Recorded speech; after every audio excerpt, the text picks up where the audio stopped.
Well, good morning. And welcome to All Souls on this beautiful day.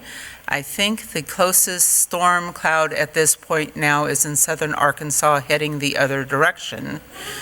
So we survived yesterday, so very good. Welcome all to All Souls. We're pleased today to welcome Reverend Sarah Oglesby-Dunegan to our pulpit. She's the senior minister at All Souls Topeka, or UU Topeka.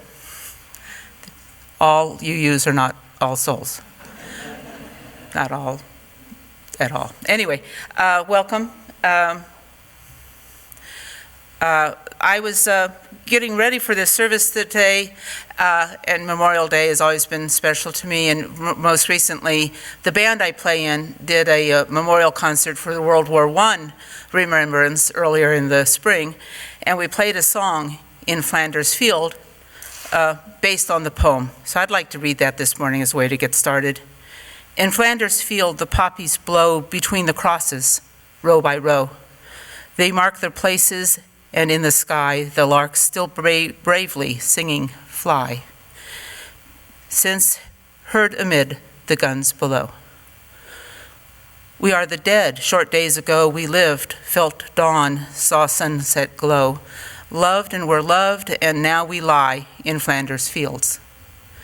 Take up the quarrel with the foe, to you from falling hands and throw, the torch be yours to hold it high. If ye break faith with us who die, we shall not sleep though poppies grow in Flanders fields. Welcome and thank you for being here.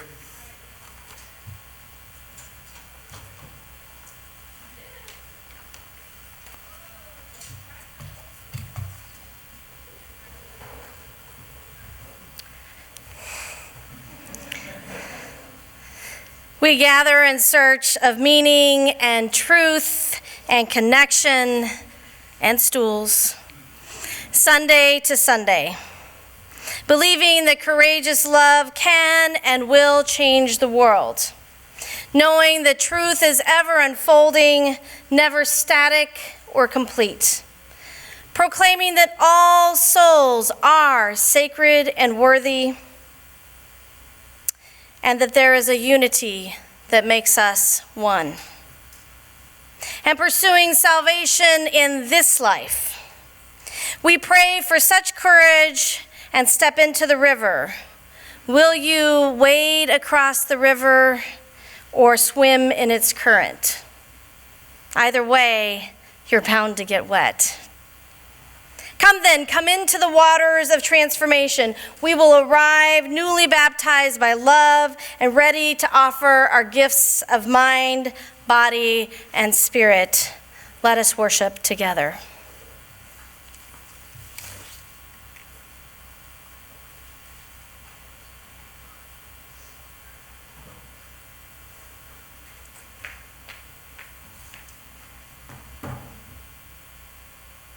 My name is Ruby Sholo. I light this chalice for a free and responsible search for truth and meaning.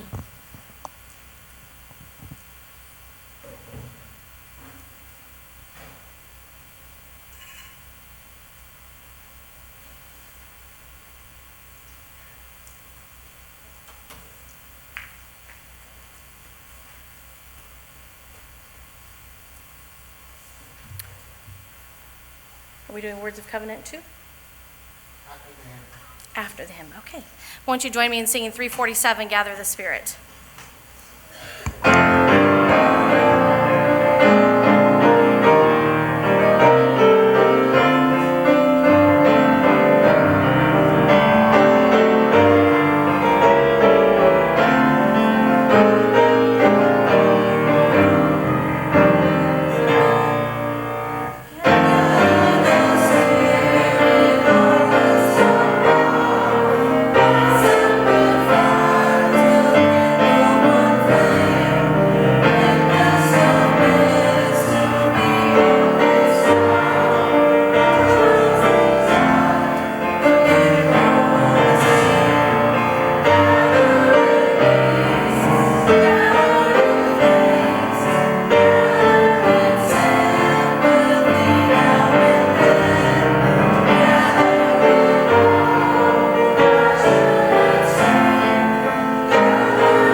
Join me in these words of covenant.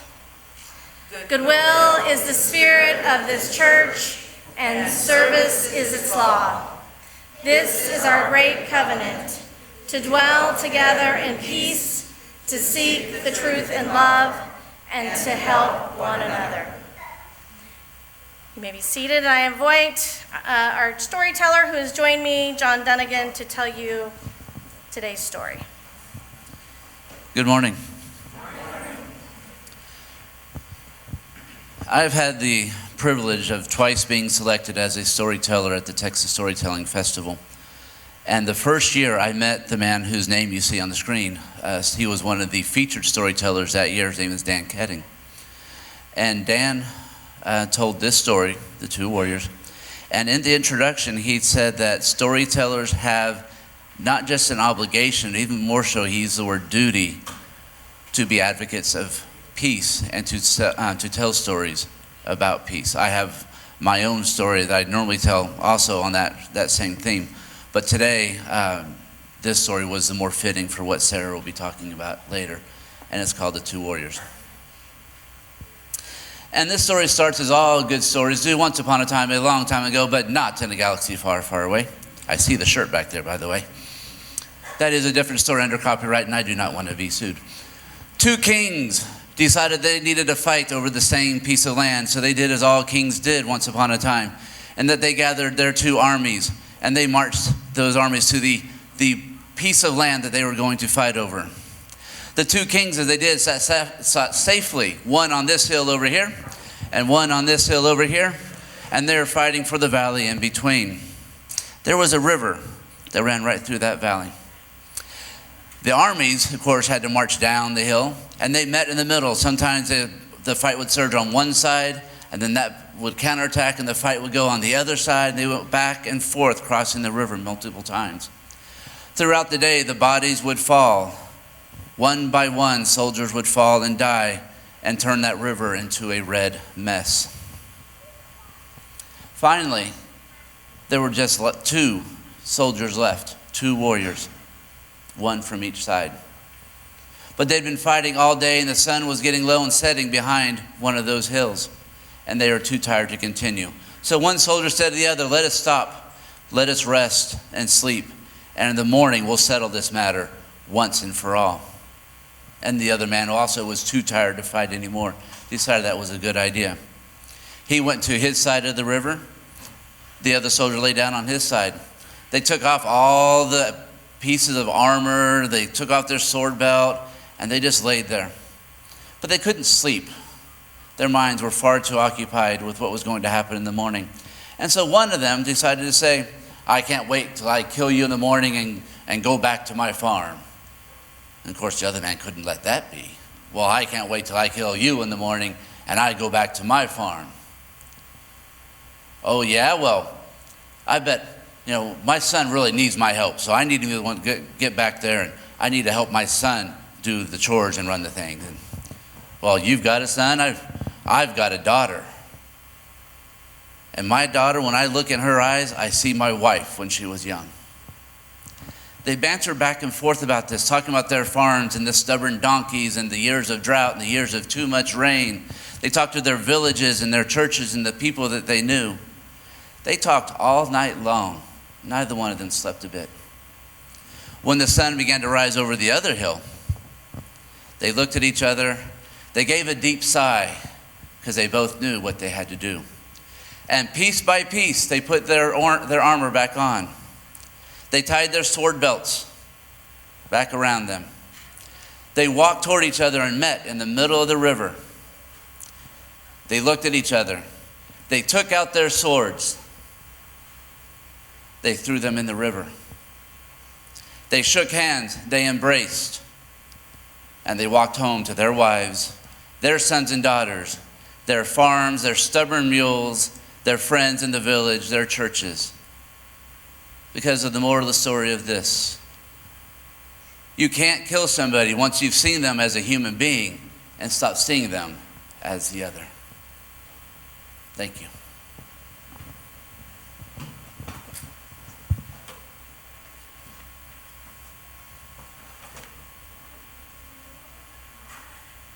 Thank you, John. Now we're going to sing the children out so they can go on to their classes. Okay?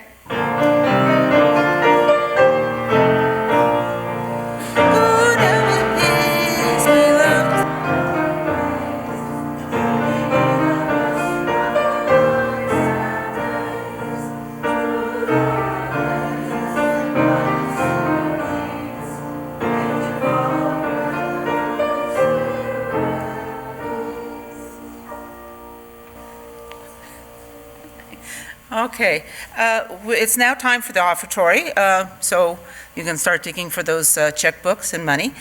We have, our offertory today is going to Giving Grove, and today we have Chip Seitzman, who is from the Shawnee Mission UU, and he is a, where are you, Chip? Oh, he's right down in front. You are the Grove caretaker, and he'll tell you a little bit more about that. Thank you all.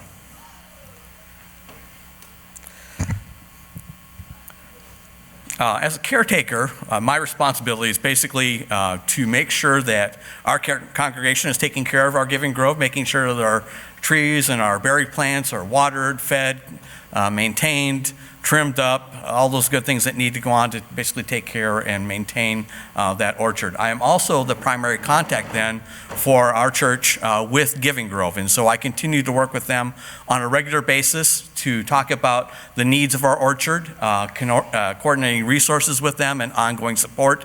They have a full-time horticulturalist on their staff who works with all the caretakers to get them properly trained, provide them with all the resources they need, and just in general, educate us about their mission and what we can do to maximize the potential of our Giving Grove. Why am I a caretaker? Well, I'm also somewhat of a hobbyist orchardist, and I have my own personal orchard at home that our family maintains. When our church bought our property 7 years ago, it came with a large chunk of land. And it was in our church's long-term vision to go ahead and to build community gardens and orchards out there on the property. My wife and I did not like the concept of that being a long-term mission, and so we decided to go ahead and rally together with a couple of our other church members, Leanne and Michael Monty, and work with a couple of our Girl Scout troops to raise some money and get our Giving Grove started.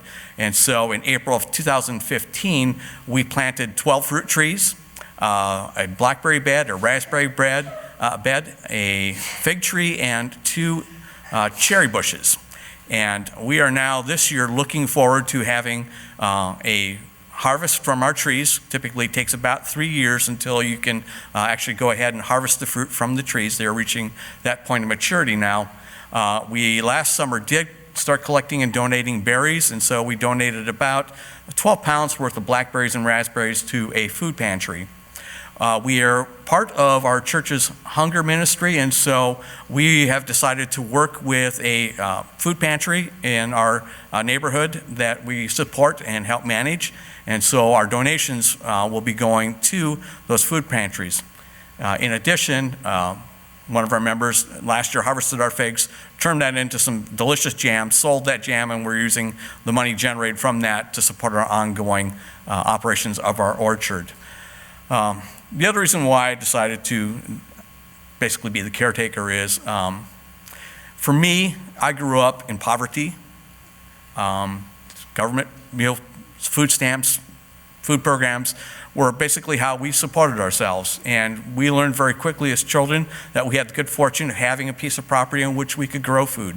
And so we learned to grow our food. And from that, learned about the importance of self-reliance and the importance of being able to live sustainably. And so for me, I want to have that opportunity to teach my children those lessons without them having to go through and experience poverty, but to understand that they have an importance to be nurturers, caretakers of the land, and to learn how to basically live sustainably the best they can. So that is why I'm a Giving Grove caretaker, and I'll be available also after the service if you want to talk to me real quickly about Giving Groves and how they operate. Thank you for your donation.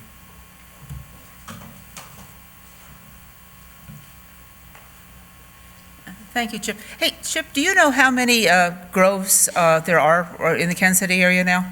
As of this spring, they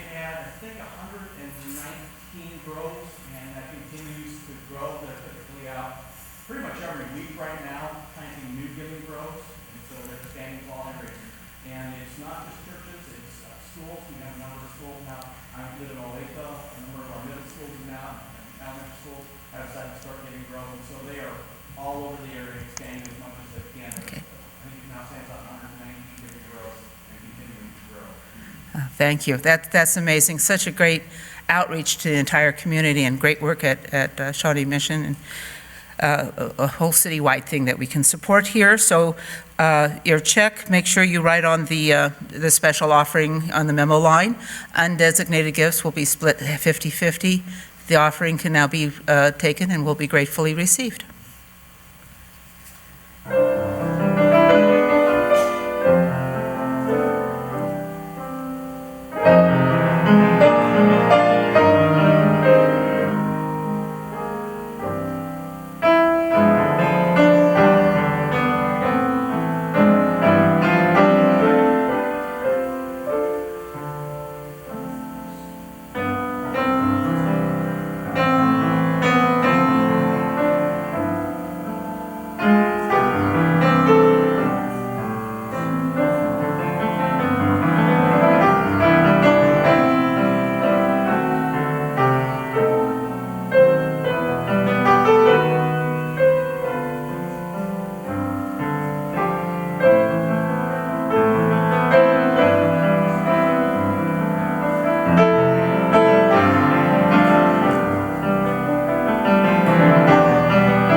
So please join me in these words of dedication for our offering. We dedicate our offerings and our actions to the mission at the heart of this congregation, to build a respectful, caring community, to inspire personal and spiritual growth, and to create a just and compassionate society.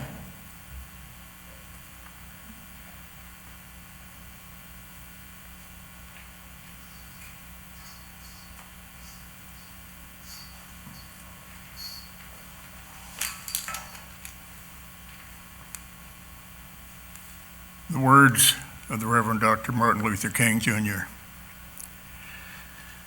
We are caught in an inescapable network of mutuality, tied in a single garment of destiny. Injustice anywhere is a threat to justice everywhere. There are some things in our social system to which all of us ought to be maladjusted.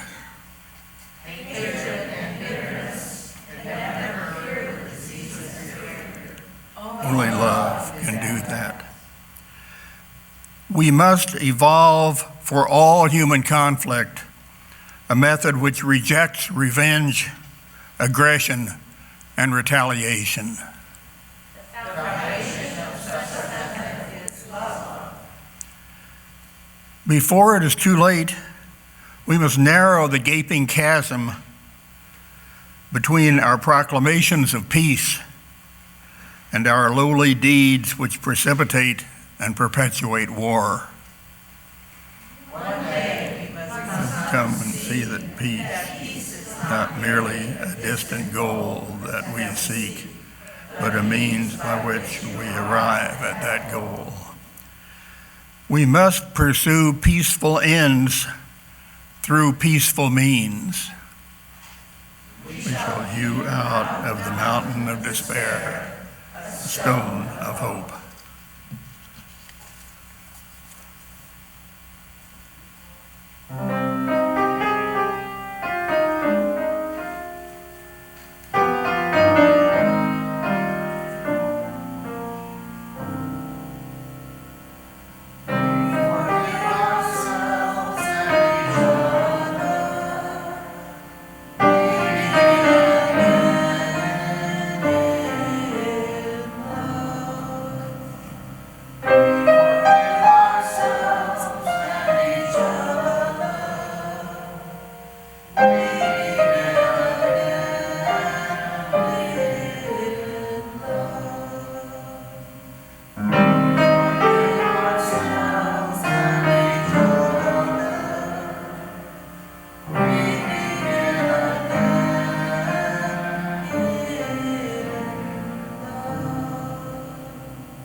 Every January, we remember nationally with gratitude the life and work of Dr. Martin Luther King Jr. And we also remember that he did not do this work alone, and that the power of Dr. King's message was his invitation to each of us to dismantle the structures of oppression and injustice in our communities and in our nations. His invitation to radical love for each other, even in the face of hostility and hate, even in the face of distrust and difference. I pray that we too will find such strength and courage to stand on the side of love, to resist through nonviolent action, and to link ourselves to our neighbors, to find the strength to address violence in its many forms. I've been an activist for many causes, from immigrant rights to environmental justice, from tenants' rights and access to affordable housing, from economic access issues like fair wages and equal pay, to access to health care and quality education. And I've long held that these issues are intricately interconnected, and in some ways it didn't matter which one I was working on as long as I could see the web of connections. So when I came to Kansas, I was invited to work with a group from faith communities on preventing and responding to gun violence. This was an issue near and dear to my heart, as my husband and my aunt lived through the same school shooting in Goddard, Kansas in the 1980s, an event that surely changed both of their lives in profound ways. Gun violence takes on many forms in our culture because we have so much more access to guns than any other society on the planet. And it's estimated that we currently have more guns than people in our country, with the Washington Post reporting that number at 357 million guns and 317 million people. 22% of Americans own one or more guns. Obviously, some people own a whole lot more than one or two for that statistic to be the case. And over the last 25 years, research on the effect of guns on public health has come to a near standstill, as the Centers for Disease Control was basically forced to discontinue its work following the Dickey Amendment, which deducted $2.6 billion from the CDC's budget, the exact amount of its gun research program, and restricted the CDC and later the National Institute for Health from doing gun research. And sadly, it's reported that Jay Dickey, a Republican from Arizona, now retired from Congress, has since stated that he no longer supports his amendment and said, "I wish we had started the proper research and kept it going all this time. I have regrets." According to the Everytown website, guns are the #1 cause of death in homicides and suicides, and are the #12 cause of death overall every year in our country, and the 14th cause of accidental death. For me, the statistic is particularly sobering, given the proliferation of guns on college campuses. Every Town, which is a national group devoted to ending gun violence, shows that women in domestic abuse situations are 5 times more likely to be killed by their abuser if there is a gun in the household. And 62% of firearms deaths are suicide. And finally, African American men are 14 times more likely to be killed by a gun than white men. But we're not just armed to the teeth with guns, we are armed to the teeth on multiple levels. When I agreed to take 5 teenagers to the Unitarian Universalist United Nations Office Spring Seminar, and yes, I did say that I took 5 teenagers to New York City by myself, I had no idea how many other ways we are armed to the teeth. The Plowshares Fund shows that while we have decreased the number of nuclear warheads we have had since the Cold War, the reality is that there is still about 15,000 known nuclear warheads, with Russia and the United States respectively holding the majority of these. Russia with 7,000 and the US with about 6,800. A small fraction of these, if detonated, would destroy life as we know it on this planet, and we know this. Increased tensions with Russia and North Korea are among the global irritants that have moved the doomsday clock to 2.5 minutes to midnight in 2017. Midnight meaning that we've had nuclear warfare and we're living in the aftermath. So while we have fewer of these weapons overall, we still have far too many, and the tensions that could lead to these being deployed is deemed to be quite high. Drone warfare has also become a political hot button, being used with greater and greater frequency and allowing governments like ours to be disconnected from the violence that they bring. Lives lost are just numbers, people who are never encountered by the deliverer, allowing no deep awareness of the harm done. Inaccuracy and the inability to be sure that targets do not hit and include civilians have led to incredible loss of life and health, and have actually raised tensions and conflicts rather than decreasing them. So in thinking about violence in our culture, I've spent quite a bit of time thinking about and talking about all of the factors that might lead us to be violent. And for me, right relationship or being out of right relationship is at the core of our choices, both individually and culturally. Theologian and essayist James Luther Adams, in his essay, The Changing Nature, Reputation of Human Nature, puts it this way: as creative beings, we can act to preserve or increase, destroy or pervert mutuality. We are fatefully caught in history both as individuals and members of a group, and we are also able to be creative in history. Adams says that we can use our freedom by expressing a will to mutuality, but we can also abuse it by exercising a will to power. The escalation of arms, whether guns, bombs, drones, nuclear warheads, in any community is an exercise of power. The use of restorative justice practices and nonviolent resistance strategies are a will to mutuality. Human nature is capable of action across the wide spectrum of these. So my husband, John, whom you've just met, has been very avidly also following the gun violence debate over the last several years, and he finds it to be connected to violence as a cultural paradigm, which he tracks in sports and movies and other activities. He began by reevaluating his love of certain movies in the face of the violence that they insinuate. About 3 years ago, he decided to simply let go of some of the movies in our collection that were most violent, despite a couple of decades of revisiting some beloved movies. One of the movies he got rid of was the cult classic Boondock Saints, wherein a trio of Irishmen who have been involved in crime start to bring vigilante justice to their rough world of crime. There is a lot of gunfire, a lot of death, and a lot of drinking. Partly he was thinking about what our kids would eventually watch, and partly he was thinking about being in right relationship with himself. John chose not to keep those movies because he felt they brought him into collusion with the consumption of violence.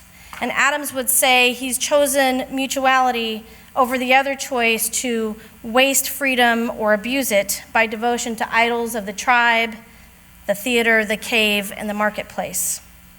This choice may seem simple, maybe small and unimportant in the larger scheme of solving gun violence and other kinds of violence on our planet, but I think it represents a pivot point. Consuming violence allows us to see it differently, to become accustomed to it and emotionally disengaged from the real consequences of violence. And it seems that we're making choices that move us further and further away from real peace, whether it is personal, domestic, or international. We are armed to the teeth and praying for peace, but there's so much more that we can actually do than pray. So John's work as an educator has taken us and our community into a journey to learn more about restorative justice, which is a form of nonviolence communication and conflict resolution that seeks to address the harm done to relationships, whether it's people, groups, or countries, and then to seek healing. And it's relevant at all of those levels. In schools, where we engage with kids in conflict with each other and their teachers, and instead of sending them away, suspending them, we seek to repair the harm and heal the relationships. It's also at play in the criminal justice system, and there's also a parallel use in the large-scale international conflict zones. So whether we're suspending kids, incarcerating people, buying guns, dropping bombs, or building nukes, we are essentially choosing to avoid dealing with the actual underlying conflicts and issues and actually disengaging relationships, ignoring suffering and the needs that others have tried to communicate to us. And this is in itself a form of violence and shows up in every level of human society. So I don't think that we can decide whether or how other people are in right relationship to themselves or others. Simply playing a violent video game or watching a movie or even listening to certain music, maybe even owning a gun, these things can't be the litmus test. The truth lies in a place much deeper than that, a place that each of us must examine. For my husband, John, right thought was impacted by the environment he chose to create for himself. And when he was in tune with the messages of the movies he was consuming, he found himself in a place of cognitive dissonance. As an educator, he introduced the middle school that he works at and later the rest of his school district to restorative practices. These practices, which begin in a circle of trust and listening, allow kids and their teachers to begin to build deeper relationship, and then when they're in conflict, to be able to address the harm done by each other and make commitments to make amends and try new strategies for being in community. The key is whether we are engaging practices and strategies that look for better ways to be in community and address the actual harm done, commitments to engage with each other differently. Violence is the result of unexpressed and unheard needs. This is what writer Thomas More created a diagnosis for, which he calls repression of the life force, when we become isolated and feel our needs are not being addressed. And there's a continuum of violence, from how we dress ourselves internally to the kinds of actions and words we bring into our world. Whether someone is able to see how their words and actions land for someone else is essential, because not noticing our impact on others is also a form of violence. From this perspective, not providing access to adequate health care or housing is a form of violence, right? Not providing the kind of learning experiences and opportunities necessary to fully and productively engage in our communities is a form of violence. Not offering a living wage is a form of violence, and so on. When we use restorative practices to understand why a group has turned to violence, we also uncover a significant harm that needs to be addressed. So if we drop a bomb on them instead, the harm is increased, and usually the level of violence as well. Having access to basic needs allows people to engage differently with the world around them. You know, Maslow's pyramid that tells us that we can't reach self-actualization when our basic needs aren't being met it's not just a way to understand individual people, it's also a way to understand groups and nation states. One of the researchers that I've been learning from recently is a professor named Erica Chenoweth, who did research and compared the effective outcomes of violent resistance and nonviolent resistance at the international level. Her research was groundbreaking and even changed her mind. She was just sure when she started the research that, of course, violent work is going to be more effective. But she found two very startling things. One was that from 1900 to 2006, nonviolent campaigns worldwide were twice as likely to succeed as the violent ones. And in addition, the trend over the last 50 years has been that nonviolent campaigns are increasingly more successful and violent campaigns are decreasingly successful.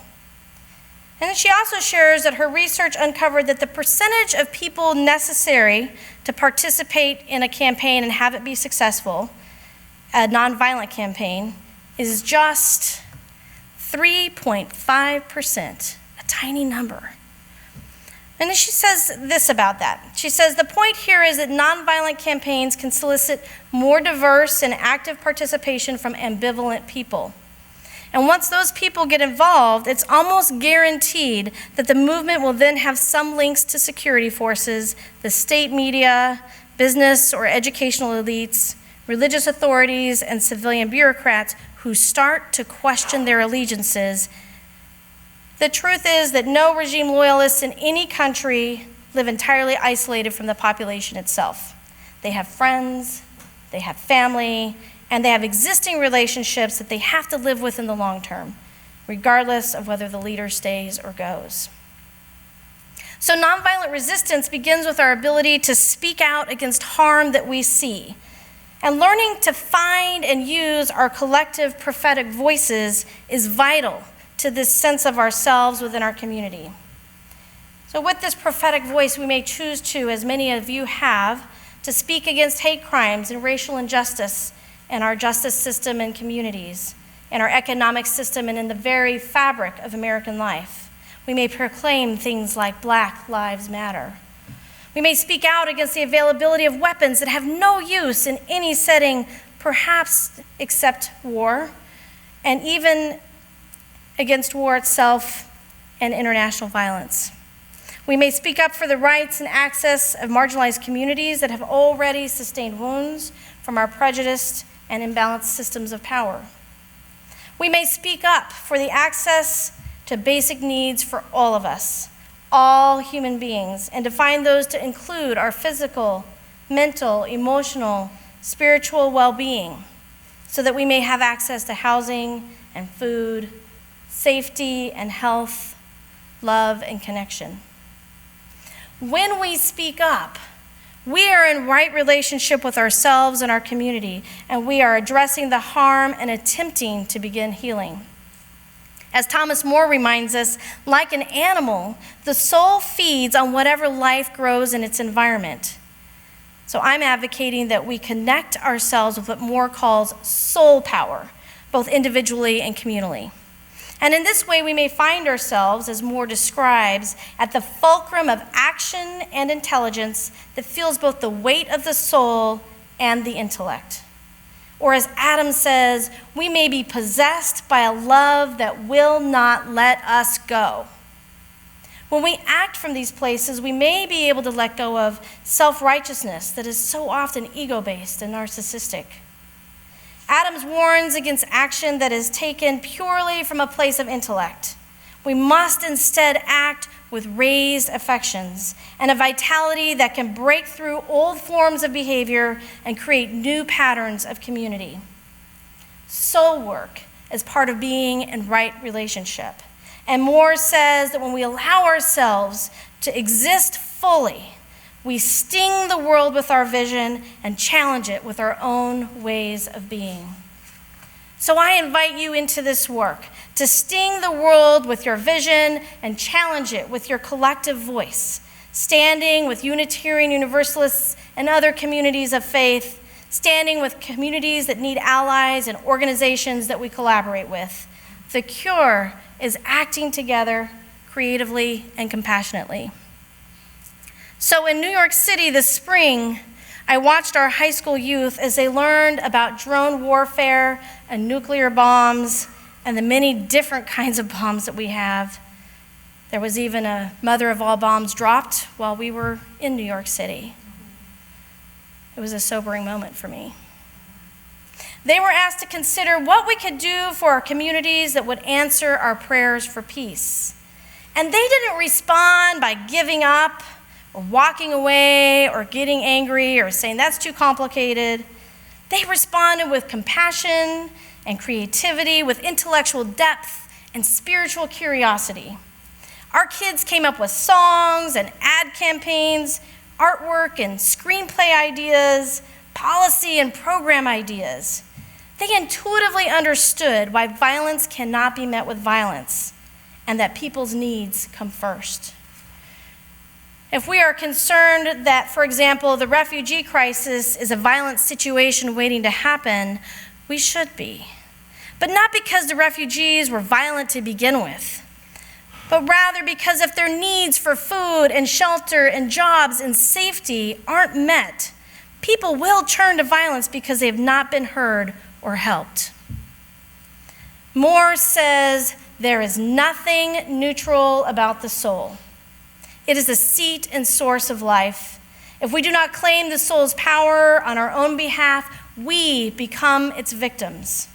And when this happens, he says we suffer our emotions, hold our thoughts and passions inward, making us feel profoundly unsettled. Moore tells us that if violence is the repressed life force showing itself symptomatically, then the cure for violence is care of the soul's power. How can we care for the soul's power? By restoring relationship and listening to people, responding to their needs, and offering an opportunity for healing. We can do this in our everyday relationships, and we can do it in international policy. Like veteran Scott Cooper, we need to see that advocating for meeting the needs of refugees who are escaping war-torn areas like Syria is connected to our own security. He is a former American fighter pilot, and Cooper came home and said this: when you get out of the military, you think, what's the next mission? Seeing those affected by war, protecting human rights and national security led me to start the Veterans for American Ideals last year to advocate for military interpreters and Syrian refugees. Peace is not something we receive passively. Peace is the result of addressing harm being done, developing enough relationship for healing to take place, and resisting the urge to retaliate, and instead responding with compassion and a desire to understand. We cannot hope to have peace when we are armed to the teeth. We must dismantle our weapons and rethink our strategies. Both our interpersonal commitments and our international agreements can be held to the same core values. Like the two warriors, we must be willing to listen to each other's stories and acknowledge the needs being expressed. Find the humanity in each other and ask ourselves, if each soul is sacred and worthy, how can we take the life of another? So let us make this commitment then to each other and to all that is part of this interdependent web. As we will sing together in a moment, may our hands and hearts and spirits be guided by a faith free of fear, ablaze with our commitment where our hunger and passion meet to call us on our way. May our promises to one another find fulfillment, that our future may be revealed as a place of peace and possibility for all humankind, a deeper justice built by our courageous choice. May it ever be so. Amen. I want you to stand and join me in singing those words, many of them, in the fire of commitment.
Okay, so this is also going to be, give and take here. So if someone with courage and vision can rise to lead in nonviolent action, the winter of despair can, in the twinkling of an eye, be turned into the summer of hope. It is possible to live in peace. Nonviolence is not a garment to put on and off at will. Its seat is in the heart, and it must be an inseparable part of our being. It is possible to live in peace. Nonviolence, which is a quality of the heart, cannot come by an appeal to the brain. It is a plant of slow growth, growing imperceptibly but surely. It is possible to live in peace. If a single person achieves the highest kind of love, it will be sufficient to neutralize the hate of millions. It is possible to live in peace. If we are to reach real peace in the world, and if we are to carry on a real war against war, we shall have to begin with the children. It is possible to live in peace. The future depends on what we do in the present.